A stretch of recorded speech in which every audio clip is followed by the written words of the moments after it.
Molt bon dia, amics i amigues dels museus de Catalunya. És realment un plaer felicitar-vos la Diada de Sant Jordi, un dia tan especial des d'un lloc també tan especial com és la Galeria Gozlan, aquí al carrer Consell de Cent, que dedica una exposició monogràfica a Sant Jordi, el patró de Catalunya. Per tant, us comentarem algunes obres fetes en diferent suport d'aquest sant patró. De fet, just aquí al costat meu teniu una obra així circular, que té una forma una miqueta com si fos un plat que esteu veient aquí, que és un estuc que està fet amb estuc policromat i és una obra d'un artista que potser us sona a molts i moltes de vosaltres, l'Alexandre de Riquer, que va ser un artista molt important en aquesta època modernista, a cavall entre el XIX i el XX, i que va marcar i col·laborar amb d'altres creadors, com per exemple l'Antoni Gaudí, al Palau Güell. Fixeu-vos en aquesta obra perquè que ben aprofitat està aquest espai circular per col·locar aquest Sant Jordi i aprofitar tota l'escena perquè surti no només el Sant Jordi a cavall, sinó també el drac, amb aquesta mirada una miqueta desafiant. Recordeu que l'Alexandre de Riquer també, diguéssim, es parla d'ell com el màxim representant d'aquest corrent que s'anomenava simbolisme típic de finals del segle XIX. El màxim exponent del moviment simbolista a Catalunya seria ell, l'Alexandre de Riquer, i potser, si alguns de vosaltres relacioneu el cognom amb algun personatge contemporani, com és l'historiador Borja de Riquer, aneu ben encaminats perquè evidentment és descendent d'aquest artista molt important. I un cop que, si us heu fixat bé en aquest petit espai rodó i circular per col·locar aquesta escena de Sant Jordi matant el drac, doncs res, just al costat mireu quina obra més curiosa trobem, aquesta d'unes mides més considerables, i fixeu-vos el material amb el que està fet, perquè estem parlant de teixit, està fet amb seda, i amb pigments naturals podeu veure aquestes representacions de roses tot al voltant, que és un element característic del modernisme. Només cal que penseu en el Palau de la Música i trobareu roses per tot arreu, per tant les flors i aquests elements naturals eren molt típics d'aquest moviment modernista. I fixeu-vos que venim d'aquest plat que comentaven, aquesta estructura circular de l'Alexandre de Riquer, i pràcticament el tenim calcat o traspassat aquí amb aquest teixit fet en seda, perquè és la mateixa representació. En aquest cas és una obra del Gaspar Omar, que ja sabeu que el Gaspar Omar va ser un dels moblistes més interessants d'aquella època i que era molt bo treballant, per exemple, la fusta, tota aquesta tècnica que s'anomena la marqueteria. De fet, si m'acompanyeu, podreu veure just a l'altra banda de la sala principal de la Galeria Gozlan una obra, curiosament, d'aquest moblista, que era el Gaspar Omar. El teniu aquí amb aquesta estructura, així diguéssim com ametllada, que ens remet a aquests estils més antics, com és, per exemple, el romànic, aquestes pintures romàniques i aquesta estructura que és molt interessant perquè fixeu-vos en aquesta fusta que veieu aquí, que és caoba, amb aplicacions de boix, i veieu una mena de cristogrames col·locats a la part superior de l'obra, també fets en fusta, com una mena de plics, evidentment tot envoltat de roses, no hi podien faltar, i veieu a la vostra esquerra el que és aquesta abreviació, aquest cristograma que representa el nom de Jesús, i a la dreta el nom de la Mare de Déu, la Verge Maria. I fixeu-vos aquí aquesta verticalitat amb diferents tipus de fusta representat al Sant Jordi i amb la llança, d'una manera aprofitant aquest petit espai que queda a la part baixa d'aquesta obra, datada aproximadament a finals del segle XIX, al 1890, com tenim aquí el drac que treu el cap i que encaixa perfectament amb aquesta llança que veieu aquí. I de Sant Jordis, en tenim molts a la ciutat de Barcelona, atès que és el sant patró de Catalunya, i n'hi ha també un de molt especial que tenim aquí a la Galeria Gozlan, perquè potser el nom no us diu molt, perquè estem parlant del Frederic Galcerà, i aquesta obra que veieu aquí, feta en bronze, en diferents tipus de bronze i en bronze daurat també, el veieu aquí al Sant Jordi matant el drac amb la princesa just al costat, i és una obra interessant perquè potser alguns de vosaltres us recorda l'obra o el Sant Jordi que hi ha al capdamunt de la font del Pati dels Tarongers del Palau de la Generalitat, perquè és el mateix autor a qui li van encarregar l'any 1926 fer aquesta obra dintre de la font que hi ha al Pati dels Tarongers. Un pati dels tarongers, el paviment del qual, curiosament, és una obra que va tirar endavant el Puig i Cadafalch. Per tant, és interessant tenir en compte les diferents representacions que anem veient en estuc, en fusta, en bronze, i ara anem a veure una altra també força interessant i força curiosa, perquè la tenim just aquí al costat i fixeu-vos que és un plat que veiem aquí fet amb un altre tipus de material, que és el coure. Fixeu-vos també com se n'aprofita l'espai, aquesta part circular per encabir tota l'escena, aquesta mitològica d'aquest cavaller, nascut a tot el que seria la zona de la Capadòcia, l'actual Turquia, i que és sant patró de moltes localitats de diferents països, sobretot occidentals, evidentment també aquí a Catalunya, on ho és de manera oficial des de l'any 1456. Per tant, fixeu-vos en aquest plat i fixeu-vos en l'autor d'aquesta obra, que és el Joan Rebull.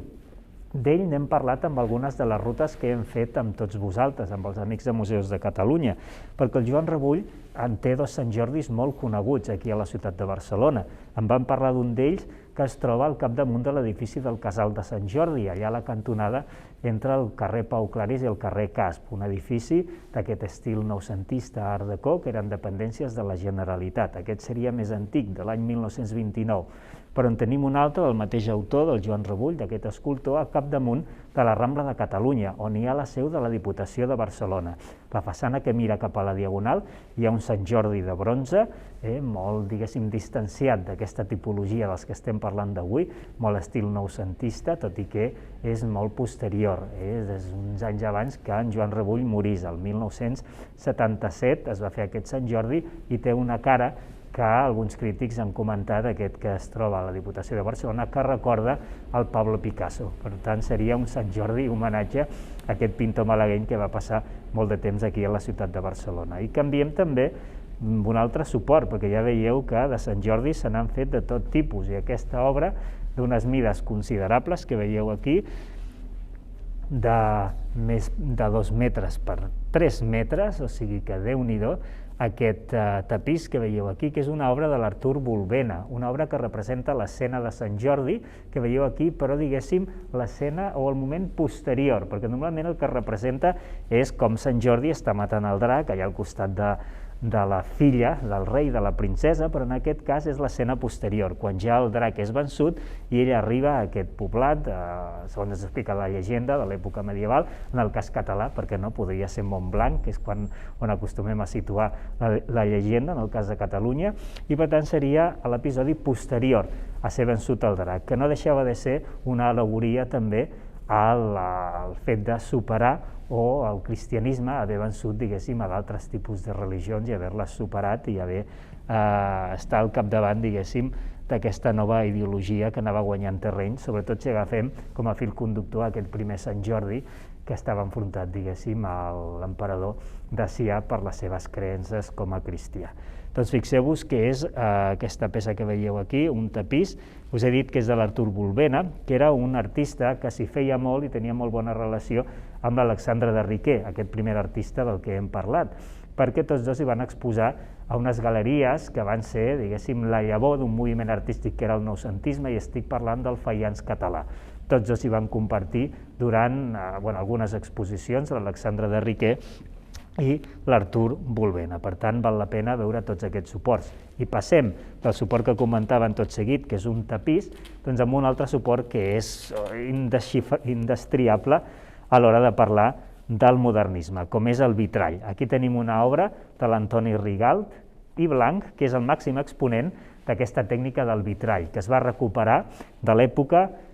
medieval,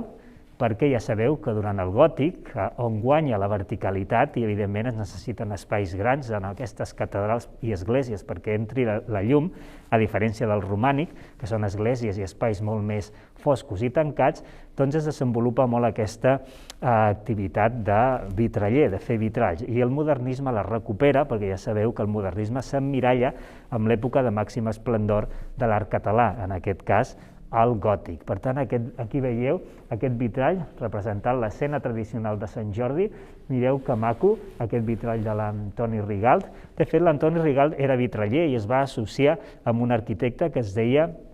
Granell, i van crear aquesta gran casa de vitralls que es diu Rigalt i Granell. I aquí fan servir diferents tipus de vidre, sobretot hem de pensar aquest vidre emplomat que crea aquesta mena de peces o trencaclosques. Fixeu-vos també aquests elements, diguéssim, de fulles que hi ha emmarcant aquesta escena de Sant Jordi. No pot faltar la senyera aquí a baix, que quedi ben clar que és el sant patró de Catalunya. I el que és interessant també és, sobretot en la part posterior, aquests rodonets que hi ha de color blau a la part superior, que tècnicament s'anomenen cibes, però en aquest cas aquests circulets o cibes estan com una miqueta granulats. Per tant, això fa especial aquesta peça, perquè aquestes cibes granulades eren molt típiques també de la producció de l'Antoni Rigalt i val molt la pena reivindicar-les. Per tant, ja veieu, passem per diferents suports i continuem aquesta breu explicació d'aquests Sant Jordis que teniu aquí amb un altre que ens recorda totalment aquesta època del gòtic, com aquest que veieu aquí, que està fet amb fusta tallada, i veieu al voltant també aquesta decoració floral, i el que és pròpiament el Sant Jordi, que veieu aquí amb la seva màxima expressió, està fet amb estuc policromat i és una obra atribuïda al Gaspar Omar. Recordeu que tant el Gaspar Omar, que treballava molt el tema de la fusta noble, com